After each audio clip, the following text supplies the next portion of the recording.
గత 3 రోజులుగా అవ్వాతాతలు పడతా ఉన్న బాధలన్నీ మీకు అందరికీ కనిపిస్తా ఉన్నాయి. ఏ స్థాయికి దిగజారిపోయాడు అనంటే ఆ వాలంటీర్లు వెళ్ళి ఆ అవ్వాతాతలకు ఇంటికి వెళ్ళి గుడ్ మార్నింగ్ చెబుతూ చిరునవ్వుతూ 1వ తారీఖున ఎప్పుడూ కూడా క్రమం తప్పకుండా ఎప్పుడూ కూడా మిస్ కాకుండా నెల 1వ తారీఖు వచ్చేసరికి సూర్యుడు ఉదయిస్తున్నాడో లేదో కానీ వాలంటీర్ మాటకు చిరునవ్వుతో వచ్చి తలుపు తట్టి సెలవు దినమైనా పండుగ దినమైనా కూడా వచ్చి అవ్వ తాతల ముఖంలో చిరునవ్వును చూస్తూ మనవల్లగా మనవరాళ్ళగా అవ్వ తాతల చేతుల్లో పెన్షన్ పెట్టి ఆ వాలంటీర్లను కూడా ఇదే పెద్ద మనిషి చంద్రబాబు నాయుడు గారు పథకం ప్రకారం ఎలక్షన్ కమిషన్కు నిమ్మగడ్డ రమేష్ అని చెప్పి తన మనిషి చేత లేఖలు రాయించి ప్రెజర్ పెట్టించి ఏకంగా వాలంటీర్ అనేవాడే లేకుండా వ్యవస్థ అనేది లేకుండా ఏకంగా రద్దు చేసిన పరిస్థితులు కనిపిస్తూ ఉంటే ఈరోజు ఆ అవ్వాతాతలు ఆ పెన్షన్ అందుకునేందుకు నడవలేని వయసులో ఉన్న అవ్వాతాతలు పెన్షన్ అందుకునేందుకు ఈరోజు పడతా ఉన్న అగసాట్లు చూస్తూ ఉన్నప్పుడు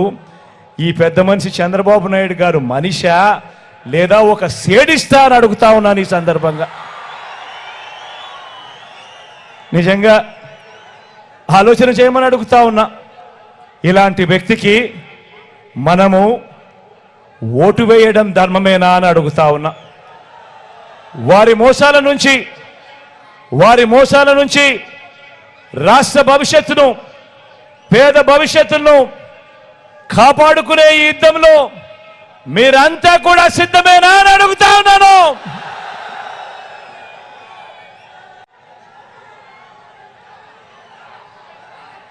మరొకసారి చెప్తా ఉన్నాను, మనం వేసే ఈ ఓటు మన తలరాతలు మారుతాయి. ప్రతి ఇంటికి వెళ్ళి ఈ ప్రతి విషయం కూడా చెప్పి ప్రతి ఇంట్లో నుంచి కూడా లబ్ధి పొందిన ప్రతి ఇంట్లో నుంచి కూడా మంచి జరుగుంటే ఇదే సరైన సమయం, ఇప్పుడే బయటికి రావాలి, జగనన్నే మళ్ళీ తెచ్చుకోవాలి, జగనన్నే మళ్ళీ వస్తే మళ్ళీ వాలంటీర్ నేరుగా మీ ఇంటికి వస్తాడు, ప్రతి పథకం నేరుగా మీ ఇంటికే వస్తుంది అని ప్రతి ఇంట్లో నుంచి కూడా